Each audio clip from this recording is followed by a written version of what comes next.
ይቺ ክፍታፍ አህባሽ እምትለውን ጉድ ስሟትማ። ሰሞኑን አህባሾች በሁሱ የተነሳ በቃ ሊያብዱ ነው።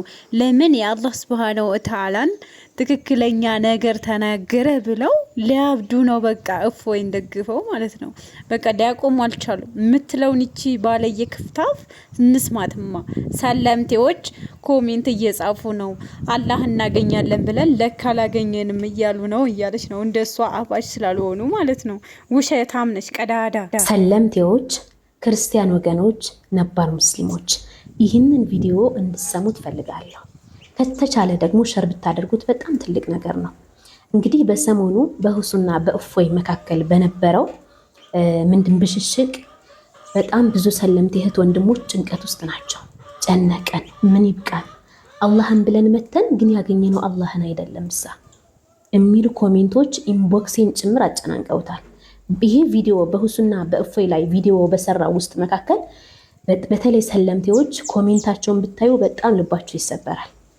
ከዛም አልፎ ደግሞ ይሄ አይደለም የሚገርመን፣ ክርስቲያኖች ወደ እስልምና በእስልምና የሚማረኩ መንገድ ላይ ያሉ ክርስቲያን ወገኖች እዛው እምነታቸውም ላይ ሆነው እስልምናን የሚደግፉ እስልምናን በቃ እንደ ትልቅ እምነት አድርገው የሚያከብሩ የሆኑ ክርስቲያን ወገኖች ጭምር ምን እያሉ ነው? እኔ በእፎይና በሁሱ የሰራኋቸው 2 ቪዲዮዎች አሉ።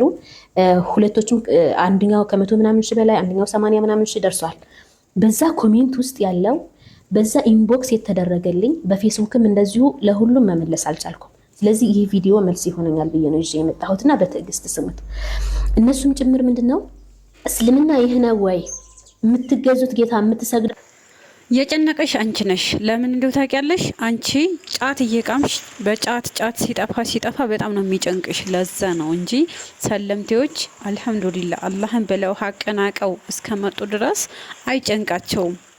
እናንተ እኛ ለምን የኛን አቂዳ አላስያዝናቸውም? ለምን ጠማማ አላደረግናቸውም? ለምን አላህ Subhanahu Wa Ta'ala ለራሱ የተናገረውን ለራሱ ያጸደቀውን ስሙን ለምን እንደኛው አልነፈጉም? ለምን አላህ በሁሉም ቦታ የለም አላሁ መውጁዱ ቢላ መካን አላሉም ብለሽ እንጂ እነሱ እንደዚህ አላሉም። በጣም ውሸታም ነሽ፣ ዋሽተሻል።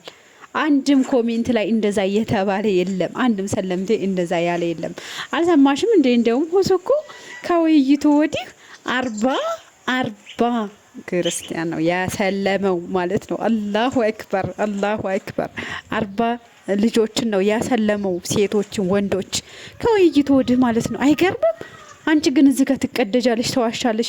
ጨንቋቸዋል ሊመጡ የመጡ ምናምን ውሸታሞች። እስከ መቼ እናንተ የምትዋሹት? ቆይ እንት ባት ነው ያለው?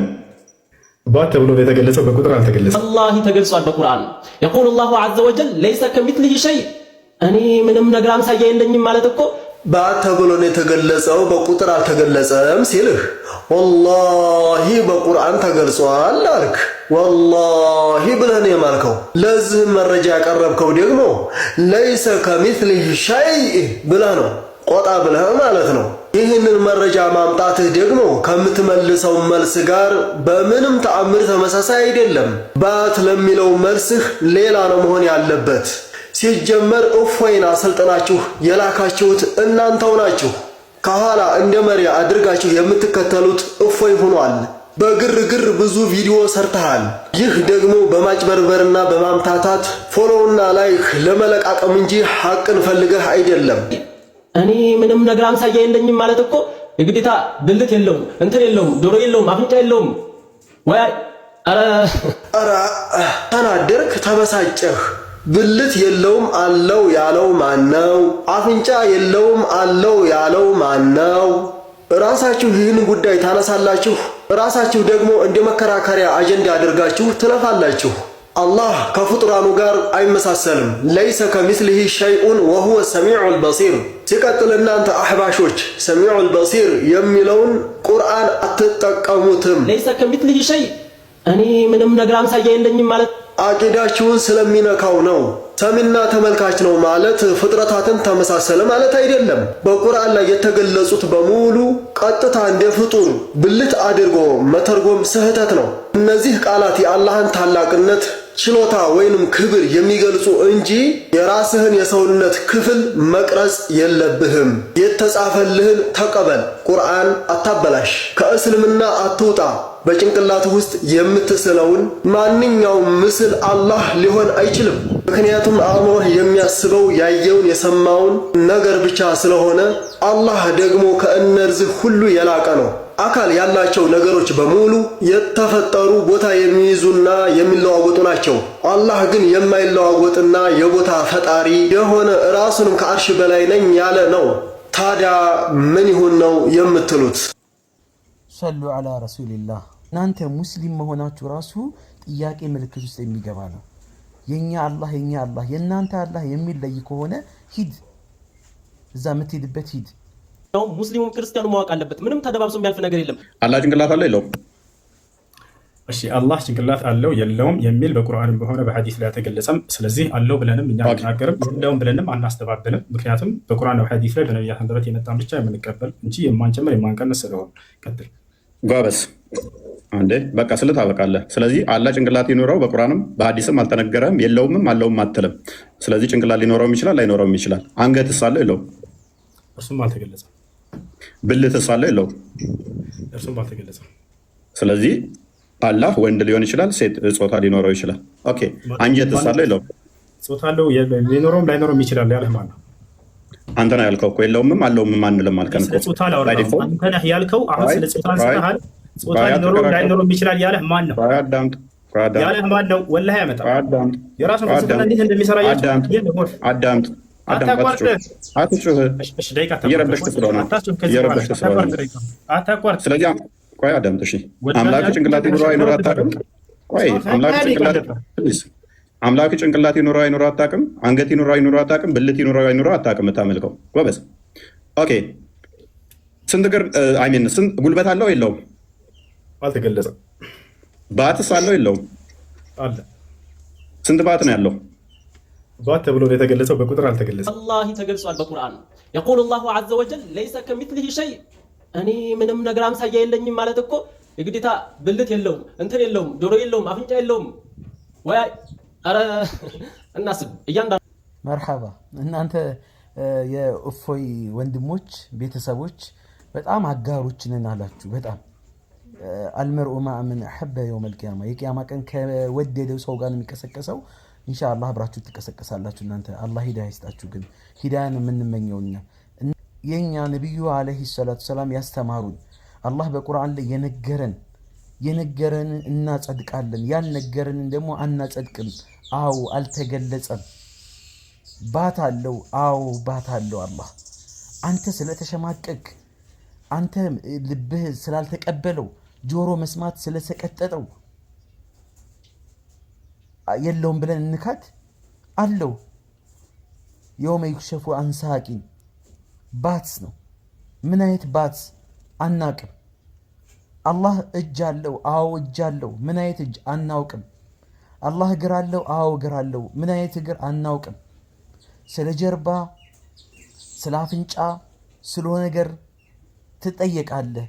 አልተገለጸም። የለም ብለህ እንዳትመልስ የለም የሚል ነገር አልተገለጸም።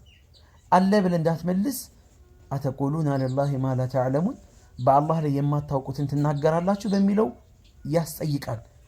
እንደናንተ ዝባዝንኬ አናወራም። የሙስሊምም ስብዕና አይደለም። እኛ ከነቢዩ አለይሂ ሰላቱ ሰላም በተዋረድ የመጣውን ትክክለኛ ሶሒህ የሆኑ ሐዲሶችን ተግባራዊ እናደርጋለን። ስለ አላህ እንናገራለን፣ አላህ በነገረን መሰረት ስለ አላህ እንናገራለን፣ ነቢዩ አለይሂ ሰላቱ ሰላም በነገሩ መሰረት። እንደናንተ ቁርአኑን እየጠመዘዝን ተዕዊል እያደረግን ተሕሪፍ ተዕጢል እያደረግን አንኖርም። ሰው እንዲሸማቀቅ ኢና ሊላህ ምናምን ስላልክ ብቻ ስለተሸማቀቅ ብቻ አላህ አለው የተባለውን ነገር አናወግዝም። አላህ ነብስ አለው፣ አው አለው። እርር በል ድብን በል ሙቱ ቢገይዚኩም፣ እርር እንዳላችሁ ሙቱ። ተዕለሙ ማ ፊ ነፍሲ ወላ አዕለሙ ማ ፊ ነፍሲክ። ነቢዩላህ ዒሳ ዓለይሂ ሰላም በእኔ ነፍስ ውስጥ ያለውን ታውቃለህ፣ በአንተ ነፍስ ውስጥ ያለውን አላቅም ብለዋል። አላህ እጆች አሉት፣ አዎ እጅ አለው። አንተ እጅ ሲባል ይህንን ለምን መቅረጽ አስፈለገ? ለምን መቅረጽ አስፈለገ? እጅ የተባለውን ዓላማ የሊቁ ቢጀላሊሂ ለልቅናው የሚመጥን እጅ ምን አይነት ነው? ነገ የቂያማ ቀን ትደርስበታለህ። አማኝ ሆነ ከሞትክ በዚህ በክደት ካልሞትክ በስተቀር አማኝ ሆነ ከሞትክ እናንተ አህባሽ የተባላችሁት በዚህ ሁኔታችሁ ከሞታችሁ ነገ አላህ ላይ የቂያማ ቀን ልታዩት ትችላላችሁ። ስለዚህ ምንድነው ይሄን አሁን ፊት ፍም እሳት ለብሷል። በጣም ተበሳጭተሃል። የዲን ተቆርቋሪ ነው የምትመስለው። ዲን አፍራሾች ናችሁ እነዚህ ወንድሞች። ዲን ይገነባሉ፣ እናንተ ደግሞ ሰውን ታጠማላችሁ። ልክ የአቡ ጀህልና የነ ፊርዓውን አይነት ተግባር ነው የምትፈጽሙት። የነቢያቶች ተቃራኒ ሆነው እንደቆሙት ሁላ እናንተም የዱዓቶች ተቃራኒ ሆናችሁ ነው እየቆማችሁ ያላችሁት። ግን ኢንሻአላህ አላህ እንኳን በእናንተ ይቀርና በካፊሮች በካዲያኖች እንኳን በጠላቶች እንኳን ኢስላምን ሊነሰረው ይችላል። ወላሂ ድብን እንዳላችሁ ትሞታላችሁ እንጂ ኢስላም ይነሰራል፣ የበላይ ይሆናል። አስማኡ ሲፋትን አሁንም ነገም ከነጎዲያም እናስተምራለን። እናንተ የምታጠሙትን በአላህ ፍቃድኛ እናቀናለን። ሰሉ ዐለ ነቢ። ወቀሳ ወይስ ምስጋና ነው የሚገባቸው? እንደውም ምስጋና ሲያንሳቸው። ቢስሚላህ አልሐምዱሊላህ ሰላቱ ሰላሙ ዐላ ረሱሊላህ ሰለላሁ ዐለይሂ ወሰለም። በዚህ በንጽጽር ዘርፍ ላይ ያሉ ወንድሞቻችን ከአንጋፋው ኡስታዝ አቡ ሀይደር አሁን ላይ እዚህ ዘርፍ ላይ ባይገኝም ኡስታዝ መሐመድ ኸድር እንደዚሁም ደግሞ እነ ሁሱ እነ ኢምራን እነ አቡበከር ሌሎችም ስማቸውን እዚህ ላይ ያልጠቀስኩት እና አስረስ ሌሎችም ወንድሞቼ እንደገና ደግሞ በሌላ መንገድ ደግሞ በጎዳና ዳዕዋ ላይ የሚሰማሩ በዚህ እንቅስቃሴ ላይ ያሉ ወንድሞች የነቢያቶችን ስራ እየሰራችሁ ነው ያላችሁት። ወላሂ እጅግ በጣም ከባድ የሆነ ምስጋና ላቀርብላችሁ እወዳለሁኝ። ምክንያቱም የእያንዳንዱን ዱዓት የእያንዳንዱን መሻይኽ የእያንዳንዱን ኡማ ኃላፊነት እየተወጣችሁ ነው የምትገኙትና ትክክለኛ ዳዕዋ የሚባለው ይህ ነው። ይህንን እያደረጋችሁ ነው የምትገኙት። አላህ ያክብራችሁ፣ አላህ ይወደዳችሁ። ታዲያ ሙስሊም ከሚመስል አካል ሙስሊም ነኝ ብሎ ራሱን ከሰየመ አካል ጀምሮ እስከ ጠላትነቱን ያወጀ አካል በእናንተ ላይ ዘመቻ ከፍቷል። የጥላቻ ዘመቻ፣ የወቀሳ ዘመቻ ምናምን ከፍቷል። እንዳይገርማችሁ የአቡበከር ሲዲቅ ረዲየላሁ አንሁ ማነው አፍወን የነብዩ አለይሂ ሰላም ዳዕዋ ጅማሮ ላይ እንቅፋት ሆኖ መጀመሪያ የመጣው የገዛ የአባታቸው ወንድም የሆነው አቡ ለሃብ ነበረ። ከዛ በኋላ ያለ የቀጠለ ጠላትነታቸው ከቤተሰብ ጀምሮ ወደ ማህበረሰቡ ተሸጋገረ። ስለዚህ እነዚህ አካሎች ግን ምንም ነገር ሊያመጡ አልቻሉም፣ ተጽዕኖ መፍጠር አልቻሉም። ነብዩ በአቋማቸው ቀጠሉ። ስለዚህ እናንተም በአቋማችሁ እንድትቀጥሉ እኔ አደራ ላለሁኝ። ተስፋ የሚያስቆርጡ ወሽመጥን የሚቆርጡ የሚያሽመደምዱ የሚመስሉ ነገሮች ሊያጋጥሟችሁ ይችላል። ይሄ የዳዕዋው ውጤታማነት አንዱ ምልክት ነው። አዛ ባይደርስባችሁ ሁሉም ሰው እልል ብሎ ቢቀበላችሁ ቢያመሰግናችሁ ብቻ እንከን ከሌለ ወቀሳ ከሌለ ስድብ ከሌለ ዘለፋ ከሌለማ ዳዕዋው አይመስልም፣ አይጣፍጥም። ነቢያቶች ተገለዋሉ፣ ከሀገር ተሰደዋሉ፣ ቆስለዋሉ፣ ደምተዋሉ፣ በመጋዝ ለሁለት ተከፍለዋሉ፣ በቢላ ታርደዋሉ፣ እስር ቤት ተወርውረዋሉ። በጣም ብዙ ፍዳቸውን ከፍለዋሉ ለዚሁ ለተውሂድን ለማንገስ ብለው። ስለዚህ እናንተ ወንድሞቼ ወላሂ የኔንም መሰሎች የሆኑ ሰዎችን አይብ ነው እየሰተራችሁ የምትገኙትና በዚህ በአቋማችሁ ላይ ቀጥሉ፣ ጽኑ። አላህ ብርታቱን ይስጣችሁ። ከኛ ደግሞ የሚጠበቀው እነሱን ፎሎ በማድረግ ማንም ተራ የሆነ ሰው እኮ በሚሊዮን የሚቆጠር ተከታይ አለው። ስለዚህ እኛም እነዚህ ወንድሞቻችን በሚሊዮን የሚቆጠር ተከታይ እንዲያፈሩ መገፋፋትና ማነሳሳት መቻል ይኖርብናል። ይሄ ሲሆን ዳዕዋውን ማስፋፋትን ነው፣ ዳዕዋውን ማገዝ ነው የሚሆነውና ከጎናቸው ልንቆም ይገባል። ላይቫቸው ላይ እየገባን ታብታብ ልናደርግላቸው ኮፒ ሊንክ እያደረግን ሼር እያደረግን ለሁሉም እንዲደርስ ማድረግ የራሳችን ኃላፊነት ነው። እነሱ ኃላፊነታቸውን እየተወጡ ነው። እኛስ ለመሳደብማ ዲግሪ አያስፈልግም እኮ ምንም ነገር አያስፈልግም። ለመሳደብ ምንድነው የሚያስፈልገው? መዝቀጥ ብቻ ነው። ቆሻሻ አይነት አመለካከት ይዞ መምጣት ብቻ ነው የሚያስፈልገው። አለበለዚያ ግን ሰዎችን ለመገሰጽ ሰዎችን ወደ ትክክለኛ መንገድ ለመጥራት ኡድዑ ኢላ ሰቢል ረቢክ ቢልሕክመቲ ወልመውዒዘቲ ልሐሰና ወጃዲሉሁም ቢለቲ ሂየ አሕሰን። ይሄ አላህ ጥሪ ነውና በጥበብ በስነ ስርዓት ሰዎችን መጣራት የሁላችንም ኃላፊነት ነው። ስለዚህ ወንድሞቼ በርቱ፣ ኢንሻአላህ እኔም ከጎናችሁ። እና እንደውም አንዲት ክርስቲያን ለሁሱ ምን አለችው? ከውይይቱ ወዲህ ወላሂ እኔ እምባዬ ነው የመጣው፣ አልቅሻለሁኝ ይሄንን ሰምቼ ማለት ነው። ስሙት እናንተ። እንዴት ነህ? እሺ ዳኝ አልሐምዱሊላህ አለ ወንድም አለም። በጣም ነው የምወደው እግዚአብሔር። እኔ ጅማ ልጅ ነኝ፣ የምኖረው አዲስ አበባ ነው። ክርስቲያን ነኝ፣ በጣም አክራሪ ክርስቲያን ነኝ። በጣም ትልቅ ቦታ አለኝ ላንተ እግዚአብሔር። በጣም ስነ ምግባር፣ ትትና ሁለመና በጣም ከጨዋ ቤተሰብ ነው የተፈጠርከው። በጣም ማለት ነው። እኛ ክርስቲያኖች ካላችሁ ግን ከሱ እንማር። ትዕግስትን፣ እውቀትን፣ ትትናን ሁሉን ነገር እንማር። እግዚአብሔርን ነው የምልህ። በቀደም እፎይ እንደዛ ሲያሳብደው እንኳን አንድ መልስ አልሰጠውም። ደቂቃን፣ ሰዓትን፣ ሁሉ ነገሩን እንኳን እንደዚህ ሲያባክንበት እንኳን ምንም ያልተሰማው ልጅ ነው። ከሱ እንማር፣ ከሱ እንማር። በቃ ክርስቲያኖች ከሱ እንማር፣ በቃ እንማር። እግዚአብሔር እሱን የማይጠላው አንድ ኦርቶዶክስ የለም። በጣም ነው የሚወዱት ብዙ ኦርቶዶክሶች። አንዳንድ ኦርቶዶክስ የኛ አሽቃባጮች ስላሉ ነው። እግዚአብሔር እሱን የሚጠላ አንድ የለም፣ አንድ እና እሱ በጣም ነው ማከብር፣ በጣም ነው የምወድ መድኃኒዓለምን። በጣም እድሜህን ደግሞ ይጨምርልን። በጣም ልጅ ነህ፣ ሕፃን ነህ። አትታገል፣ ከኢትዮጵያ ሕዝብ ጋር አትታገል። ስኳር፣ ግፊት፣ ካንሰር ነው የሚሰጥህ የኢትዮጵያ ሕዝብ። እግዚአብሔር ነቴን አትታገል። የኢትዮጵያ ሕዝብ ጀዝባ ነው። አይምሮ የተደፈነ እያወቀ የተደፈነ ጭንቅላቱ የተደፈነ ሕዝቡ እንዳለ ግፊትና ስኳር በሽተኛ ስለሆነ አንተንም ያስይዛል። እናቴ ተሙት፣ አትታገል፣ በሽተኛ ነው የምትሆነው።